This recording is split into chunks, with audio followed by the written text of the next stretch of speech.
আনহুদেরকে একটা ঘটনা বর্ণনা করলেন। ও সাহাবা কেরাম শুনো, তোমাদেরকে আমি একটা ঘটনা বর্ণনা করি। আল্লাহর পয়গম্বর হযরত ঈসা আলাইহিস সালাম একবার যাবেন দাওয়াতি মিশনে। কোথায় যাবেন? দাওয়াতি মিশনে যাবেন। দাওয়াত দেওয়ার জন্য আল্লাহর বান্দা ঘর থেকে বাইরে হলেন, সাথে খাদেমকে নিলেন, প্রয়োজনীয় জিনিসপত্র নিলেন, কাপড় চোপড় নিলেন, সাথে 3টা রুটিও ব্যাগের ভিতরে ঢুকা দিলেন। ঢুকা দেওয়ার পরে খাদেমকে বললেন, ব্যাগটা নাও। যখন 3টা রুটি খাদেম দেখলেন, খাদেমের ভিতরে একটা অশান্তি কাজ করতে লাগলো। সে চিন্তা করলো, রুটি হলো কয়টা? বলেন। রুটি হলো 3টা, হুজুর 2টা খাবে, আমাকে একটা দিবে। এত বড় মুশকিলে পড়ে গেল। হুজুর 2টা খাবে, আমাকে একটা দিবে, আমার পেটে তো ক্ষুধা লাগবে। সাইকোলজি তার কাজ করতেছে, কি করা যায়, এখন কি করা যায়। সে এরকম চিন্তা গবেষণা করে দিল। 3টা রুটি হুজুর কি জন্য নিল? অঙ্ক তো মিলাইতে পারি না। 4টা নিলে হুজুর 2টা খাইতো, আমাকে 2টা দিত। কিন্তু হুজুর 3টা নিল, আমাকে 2টা, হুজুর 2টা খাবে, আমাকে একটা দিবে। এ তো মানা যায় না। চোরের মন, জোরে বলেন, চোরের মন। পুলিশ বোকা বোঝে না। একজন পয়গম্বর, একজন খাঁটি হুজুর হয়ে কখনো এরকম তার সফর সঙ্গীকে কেউ ঠকাইতে পারে না। ঠিক কিনা? জোরে বলেন। হুজুরদের জন্য সব হারাম। সাধারণ মানুষ কিছু আছে, তারা মনে করে তাদের জন্য সব হালাল, সব হালাল। হুজুর দাড়ি কাটলে হুজুরের পিছনে নামাজ জায়েজ হবে না, এটা হারাম। কিন্তু আপনি দাড়ি কাটলে আপনার জন্য হালাল হয়ে যায়। আছে না নাই? কি বলেন? হুজুর যদি দাড়ি এতটুকু করে রাখে, হুজুরের পিছনে নামাজ পড়বেন? কথা বলেন, রাগ করতেছেন। নামাজ পড়বেন বলেন? আজকে যদি আপনাদের ইমাম সাহেব দাড়ি এতটুকু করে রাখে, নামাজ পড়বেন? ওরে বাপরে বাপ, কেন? হুজুর দাড়ি কাটলো কেন? তাহলে বোঝা গেল এটা কি নেই, জায়েজ নেই। কিন্তু আপনি যে কাটেন, আপনার জন্য জায়েজ আছে? ভাই বলেন না কেন? হুজুর কি হুজুর রাখি মাটি দিয়ে তৈরি না? হুজুরদের জন্য যে বিধান শরীয়তের, সমস্ত মানুষের জন্য তো কি সেই বিধান। হুজুরের জন্য না জায়েজ হয়, আপনার জন্য কেমনে জায়েজ হয়ে যায় বলেন? আজকে যদি ইমাম সাহেব, সাধারণ আমি যদি আজকে ব্যাংকের থেকে লোন নেই, সুদের উপর টাকা নেই, আমার পিছনে নামাজ জায়েজ হবে? সুদ খাওয়া কি? একটু বলেন না, সুদ খাওয়া কি? শীত তো এখনো শুরু হয়নি, তার আগে যদি আপনারা এত অসুস্থ হয়ে যান, কথা বন্ধ করে দেন, সুদ খাওয়া কি? এটাকে শুধু ইমাম সাহেবের জন্য না আপনাদের জন্য? সুদ খেলে যদি ইমাম সাহেবের নামাজ জায়েজ না হয়, তা আপনাদের নামাজ জায়েজ হবে? সুদ খেলে যদি ইমাম সাহেবের নামাজ জায়েজ না হয়, ইমাম সাহেবের নামাজ কবুল না হয়, তা আপনাদের নামাজ কবুল হবে? কথা বলে না, না আপনাদেরটা হবে? হবে। তো যে অন্যায়গুলো একজন হুজুরের জন্য না জায়েজ, সেটা আপনার জন্য জায়েজ হয় কেমন? আপনি ব্যাংকে ঋণ রেখে, সুদের উপরে টাকা রেখে হজ করতে পারেন, সুদের উপরে টাকা রেখে আপনি চলতে পারেন, সুদের উপর টাকা নিয়ে আপনি চলতে পারেন। আর একজন ইমাম সাহেব যদি 5,000 টাকা একজন কাছ থেকে কর্জ নেয়, তার চাকরি ছুটে যাবে? ঋণ করলো কেন? হুজুর অভাবে পড়ে যদি 5,000 টাকা কর্জ করছে, এই সমালোচনা তো কি? হুজুর কর্জ নিতে হয়েছে, হ্যাঁ, তার লোভ বেশি। তার লোভ আসে, সে কি লোভে পড়ছে না অভাবে পড়ছে? কথা বলেন। এ ভাই, কর্জ করা আর লোভে, সুদের উপরে টাকা নেওয়া কি এক সমান? কথা বলেন, এক সমান? কর্জ নেওয়া আর সুদের উপরে টাকা নেওয়া কি এক সমান?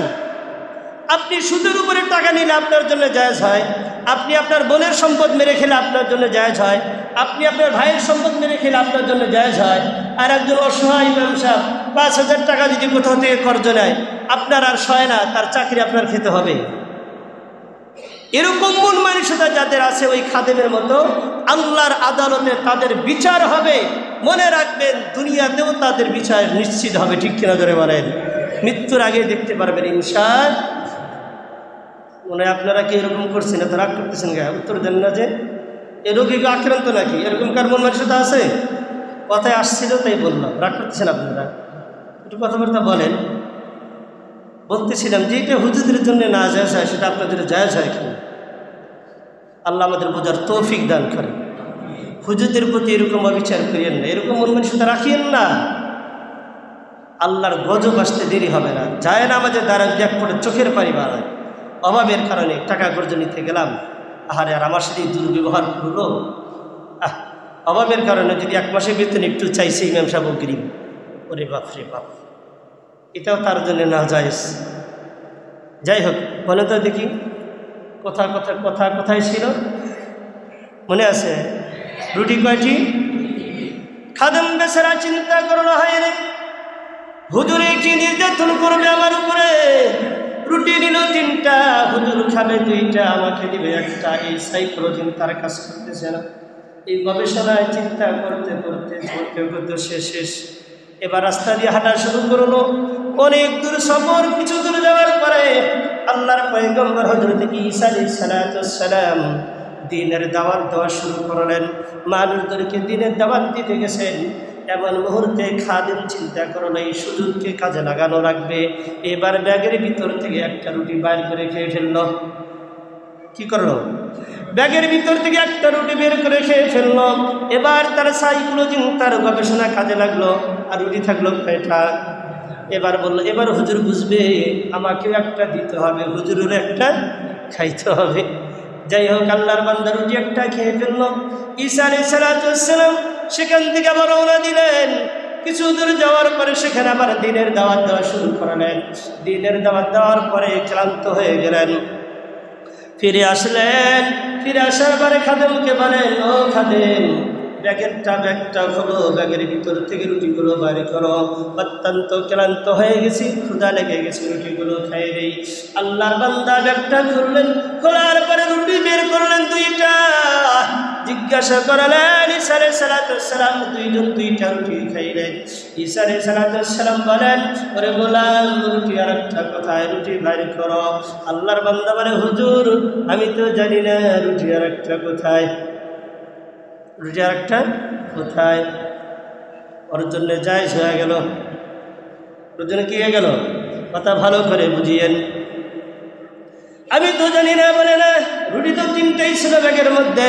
খাদেম বলে, আল্লাহর কসম, আল্লাহি বিল্লাহি তাল্লাহি, আল্লাহর কসম করে বলে রুটি আরেকটা হয়ে গেছে, আমি জানি না। ঈসা আলাইহিস সালাম মুসিবতের মধ্যে পড়ে গেলেন। বাপ রে বাপ, এখানে ফের কোন জিন আসলো? ব্যাগটা ছিল তার হাতের মধ্যে, চেনটা লাগানো ছিল। কেমনে 1টা রুটি গায়েব হয়ে গেল, দেখা যাক রুটিটা কেমনে বাইরে হয়। ঈসা আলাইহিস সালাম বলেন, ঠিক আছে বাবা, কথা বলিস না, তুই এমন জাতের নামে কসম করে বললি যেই জাতের মর্যাদা অনেক বেশি, যেই জাতের সম্মান অনেক বেশি, তোকে আর কিছুই বলবো না। রুটি ওইটা কে খাইছে খাগে, চল সামনে চল। রুটি 2টা 2জন খেলো। এই বেচারা মনে মনে অনেক খুশি। যাই হোক, মোল্লারা ক্ষুধার্ত থাকলে মোল্লারা থাকুক, আমার তো পেট ভরেছে, ঠিক কিনা জোরে বলেন? ঠিক না? ক্ষুধার্ত থাকলে মোল্লারাই থাকুক, অভাবে থাকলে হুজুররাই থাকুক, কষ্টের মধ্যে থাকলে হুজুররাই থাকুক না। এরকম ভাবলে আপনার লাভ হবে না, লস হবে। তাকে দেখেন, মসজিদের ইমাম সাহেবদের বেতন যদিও 5,000 হয়, আল্লাহর কসম করে বলি, কোন ইমাম সাহেবের সম্পর্ক আমার মনে হয় কোন এনজিওর সাথে নাই, কোন ব্র্যাকের সাথে নাই, কোন লোনের সাথে নাই, কোন সুদের সাথে নাই। ঠিক কিনা ধরে বলেন? কি ব্যাপার? অন্যায় বলতেছি? আছে এখানে তো বিভিন্ন সমাজের মানুষ আছেন, দেখবেন যেমনি ঠিক করলেন এই ভয়টা যদি নেটে দেই, সবাই মনে করবে না ওই এলাকার হুজুরা বোধহয় সুদ ঘুষের সাথে জড়িত। আপনার জানার মধ্যে দেখছেন আপনার ইমাম সাহেব, গ্রামের ইমাম সাহেব যিনি আছে, তিনি কোনো ব্র্যাকের সাথে জড়িত আছে? কোনো ব্র্যাকের সাথে জড়িত নাই, এনজিওর সাথে জড়িত নাই, সুদের সাথে জড়িত নাই। হ্যাঁ, 1000-এর ভিতরে 2-1টা স্বাভাবিক থাকতে পারে, আমি অস্বীকার করতেছি না। কিন্তু আপনার এই মন মানসিকতার, ওই খাদেমের মন মানসিকতার উত্তর দিতেছি। সে মনে করলো না, খেয়ে থাকলে হুজুর থাক, হুজুরের কষ্ট হোক, আমি 2টা খাইছি, আমার কিন্তু পেট ভরেছে। বাবারে, তুমি মাসে 50,000 টাকা, 60,000 টাকা ইনকাম করো, 70,000 টাকা ইনকাম করো, তারপরেও তোমার হয় না। তারপরে তুমি ব্যাংকে টাকা দাও, সেখান থেকে সুদ নাও, অমুক জায়গা থেকে নাও, তমুক জায়গা থেকে নাও, তারপরে তোমার হয় না। ইমাম বেচারা 5,000 টাকা ইনকাম করে, আলহামদুলিল্লাহ, তার বইয়ের ছবি কখনো কোনো বেরাক, কোনো এনজিওর হাতে বইয়ের ভিতরে দেওয়া হয় না। ঠিক কিনা ধরে বলেন? কোন অবস্থাতে দেওয়া নাই। আপনি যা কিছু ভাবেন না কেন, ইজ্জতের মালিককে কে? কি ব্যাপার? ইজ্জতের মালিক কে? ইজ্জতের মালিক কে? মুখ দিয়ে কথা বাড়ালে শীত ধরছে, মোনাজাত আমিন আমিন বলো না, আল্লাহর নামটা মুখ দিয়ে নিতে পারো না। ইজ্জতের মালিক কে? আরো জোরে বলি, ইজ্জতের মালিক কে? সুতরাং আমার সাইকোলজি, আমার গবেষণা অনুযায়ী কাজ হবে নাকি উপর থেকে ফয়সালা হবে? কোথায় থেকে ফয়সালা হবে? উপর থেকে ফয়সালা হবে। যাই হোক, এবার কিছু দূর যাওয়ার পরে ঈসা আলাইহিস সালাম এবং তার খাদেম, ঈসা আলাইহিস সালামের হাতে আল্লাহ তাআলা রাব্বুল আলামিন বিভিন্ন প্রকার মুজিজা দিয়েছিলেন। ঈসা আলাইহিস সালাম এত বড় তিনটা মাটি নিলেন, মাটি ঢালা নিয়ে মাটি বানালেন, মাটি নিয়ে তিনটা মাটির দলা বানালেন।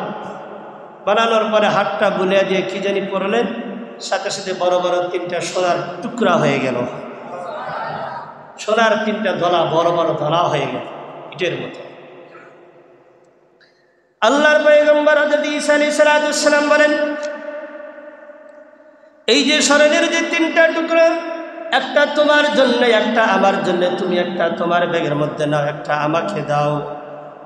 দুইজন দুইটাকে দিলেন। দেওয়ার পরে খাদেম বলে, হুজুর এইটা কার জন্য রাখলেন? আল্লাহর পয়গম্বর ঈসা আলাইহিস সালাম বলেন, এইটা আমি ওই জিনের জন্য রাখলাম, ওই ব্যক্তির জন্য রাখলাম যে ব্যক্তি আমার ব্যাগের মধ্যে থেকে রুটিটা চুরি করে খাইছে। যে ব্যাগের মধ্যে থেকে রুটি কি করে খাইছে? যে ব্যাগের মধ্যে থেকে রুটিটা চুরি করে খাইছে, তার জন্য এইটা আমি রেখে দিলাম।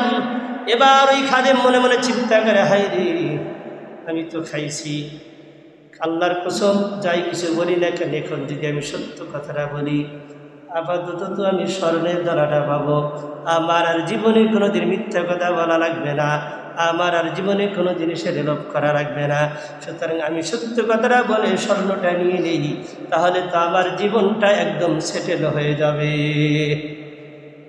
এবার আল্লাহর বান্দা খাদেম ঈসা আলাইহিস সালামকে বলে, ও আল্লাহর পয়গম্বর, আমি বড় অন্যায় করেছি, আমি ভুল করেছি, আমাকে মাফ করে দেন। আসলে এই ব্যাগের 3 নম্বর রুটি যেটা ছিল, ওটা অন্য কেউ খাই নাই, ওই রুটিটা আমি খেয়েছি। কি করেছি? ওই রুটিটা আমি খেয়েছি। ঈসা আলাইহিস সালাম বলেন, যা তোকে দিয়ে দিলাম, তুই এটাও নিয়ে যা, আমি ওয়াদা করেছি। তুই তো ভালো করেই জানোস কোনো নবী ওয়াদা ভঙ্গ করে না, সুতরাং তুই তো জানোস আমি ওয়াদা ভঙ্গ করলাম না, আমি এটাও দিয়ে দিলাম।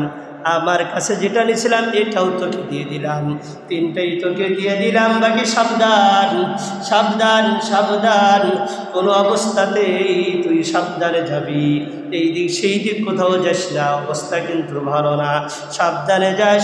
কিন্তু এই মুহূর্তে থেকে তোর সাথে আমার সাথে সম্পর্ক বিচ্ছিন্ন। ফারুকু বাইনি অবাইনা, বাইনি অবাইনাকুম, বাইনি ফারুকু, বাইনি অবাইনা, তোমার সাথে আমার সাথে এখান থেকে পৃথকতা হলো, তুই আমার সাথে যাইতে পারবি না, তুই চলে যা। আল্লাহর বান্দা স্মরণের 3টা দলা পাইয়া কি মনে মনে খুশি। যাই হোক, হুজুরে ঠকায়া হলেও আমি 3টা স্মরণের মালিক হয়ে গেলাম। কিন্তু অবুঝো না, হুজুরে ঠকাইলা না, নিজেই ঠইকা গেলা। ঠিক কিনা জোরে বলেন? কেমন ঠকাঠকগুলো দেখেন, ভালো করে মনে রাখবেন। কারো মন মানসিকতা যদি এরকম থাকে, কোনো মসজিদ পরিচালনা, কোনো মাদ্রাসা পরিচালনা, কোনো সমাজ পরিচালনা, ব্যক্তিদের যদি এরকম নিকৃষ্ট মন মানসিকতা থাকে, হুজুরদের প্রতি, ইমামের প্রতি, মুয়াজ্জিনের প্রতি, খাদেমের প্রতি, মন মানসিকতাকে চেঞ্জ করে দেন। অন্যথায় ঘরের বিছানায় মৃত্যুর আগে শুয়া শুয়া কাতরাই তো আমি। ঠিক কিনা জোরে বলেন? যাই হোক, আল্লাহর বান্দা চলে গেল, ঈসা আলাইহিস সালাম চলে গেলেন।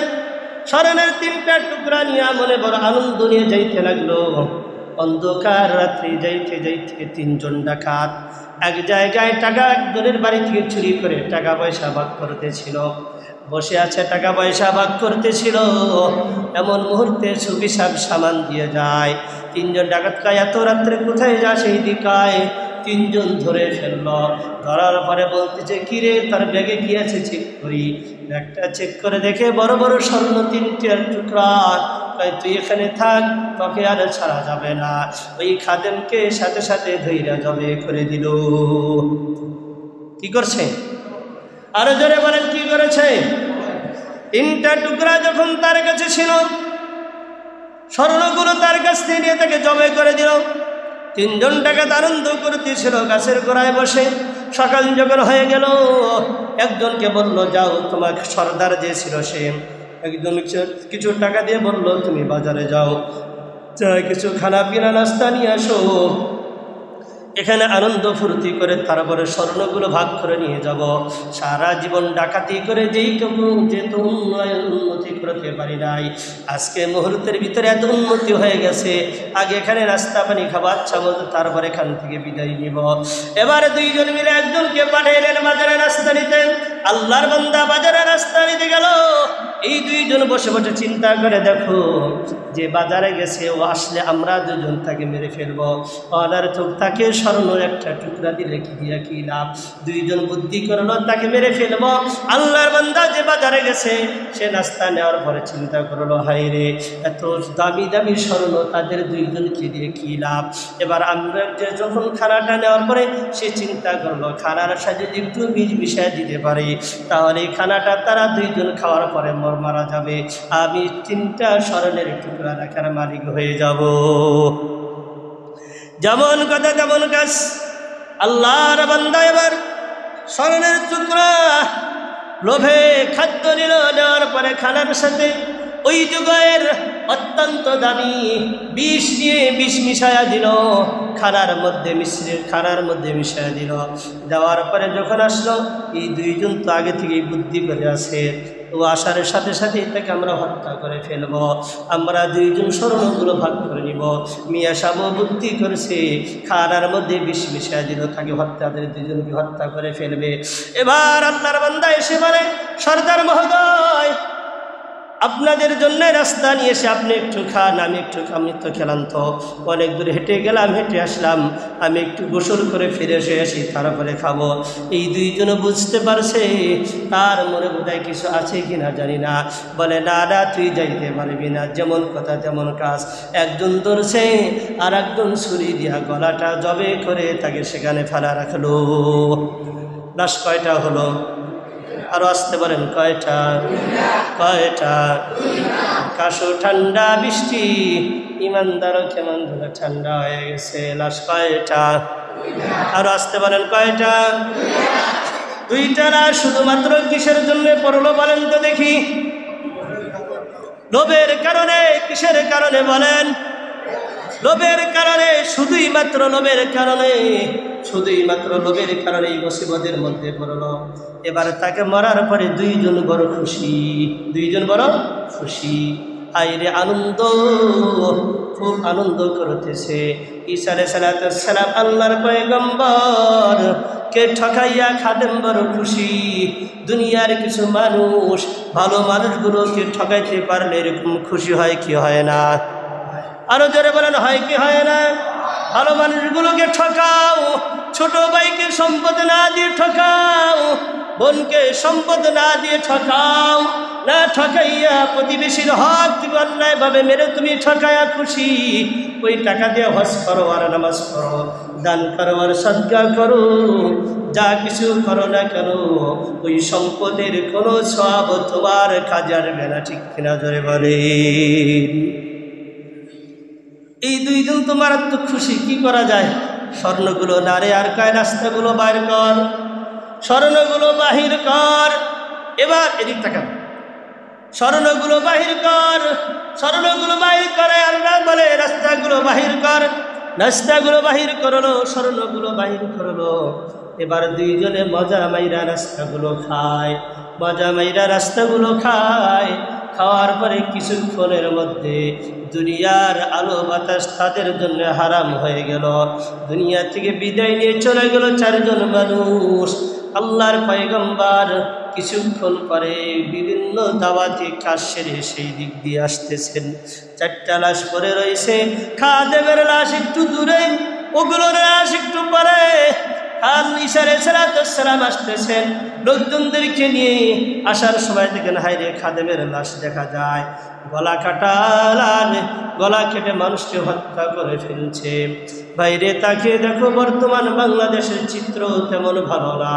চাঁদাবাজির জন্যে, অন্যের সম্পদ নেওয়ার জন্যে ঘরের ভিতরে ঢুকে কত মা বোনকে জবে করতেছে, ঠিক কিনা জোরে বলেন? চলছে চলছে কি চলছে না? খুনাখুনি চলছে দেশের মধ্যে, চলছে কিসের কারণে? কিসের কারণে? শুধুই মাত্র লোভের কারণে। ঈসা আলাইহিস সালাম দেখলেন, দেখা বড় আফসোস করলেন, আরো সামনে আসলেন। আসার পরে দেখেন আরো 3 জনের লাশ। কয়জনের লাশ বলেন?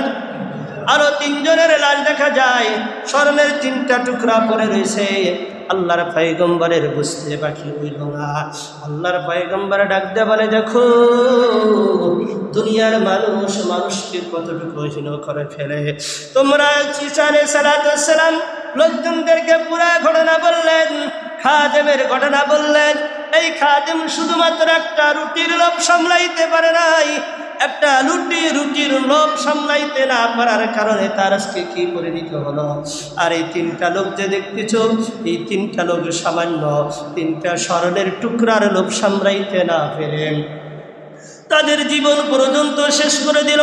সুতরাং দুনিয়ার যে সমস্ত মানুষগুলো দুনিয়ার টাকা পয়সার লোভ সামলাইতে পারবে না, ক্ষমতার লোভ সামলাইতে পারবে না, আল্লাহর কসম করে বলি ওই মানুষগুলো দুনিয়ায় কোনো অবস্থাতে ইজ্জত পাবে না, ঠিক কিনা জোরে বলেন?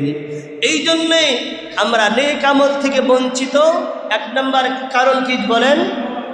আসতে বলেন, কারণ কি? আরো জোরে বলেন, 1 নম্বর কারণ কি? 1 নম্বর কারণ হলো লোভ। লোভ 3 প্রকার। 1 নম্বর কারণ হলো ক্ষমতার লোভ, 2 নম্বর কারণ হলো টাকার লোভ, 3 নম্বর কারণ হলো নারীর লোভ। এই 3 লোভের মধ্যে পড়ে আজ মানুষ ধ্বংসের পথে। মুসলমান আর এই 3 লোভের মধ্যে পড়ে ধ্বংসের পথে। ক্ষমতাশীলরা ক্ষমতার লোভে পড়ে একজন আর একজনকে খুন করে। টাকার লোভীরা টাকার পিছনে পড়ে একজন আর একজনকে খুন করে। যুবকেরা মেয়ের পিছনে পড়ে, নারীর লোভে পড়ে, যুবতীর পিছনে পড়ে এক যুবক আর এক যুবককে খুন করে। কি করে না? একই যুবতীর সাথে 2 জন 3 জন মিলে প্রেম করে, 2 জন মিলে প্রেম করে। এবার যখন দেখে আমার প্রেমিকাকে অমুককে ভালোবাসে, ও যখন থেকে তাকে ভালোবাসে, এবার কিভাবে তাকে হত্যা করা যায়, এ হত্যা করার জন্য চক্রান্ত শুরু করে দেয়, ঠিক কিনা জোরে বলেন? এই জন্য লোভ কত প্রকার? আসতে বলেন কত প্রকার? আরো আসতে বলেন কত প্রকার? 1 নম্বরে ক্ষমতার লোভ। 1 নম্বরে কিসের লোভ? আরো জোরে বলেন, কিসের লোভ? ক্ষমতার লোভ। 2 নম্বরে 3 নম্বরে কিসের লোভ? নারীর লোভ। এই 3 লোভে পরে মানুষ ধ্বংস। এই 3 লোভে পরে মানুষ নেক আমল থেকে বঞ্চিত। 2 নম্বর কারণ হলো মরণ। আলোচনা আগামী সপ্তাহে ইনশাআল্লাহ। সুতরাং লোভ করা যাবে এ ব্যাপারে কোরআনের চায়া ছিল, আগামী সপ্তাহে বলবো ইনশাআল্লাহ। আগামী সপ্তাহে চমৎকার একটা আমলের আলোচনা আছে, যেটা জীবনে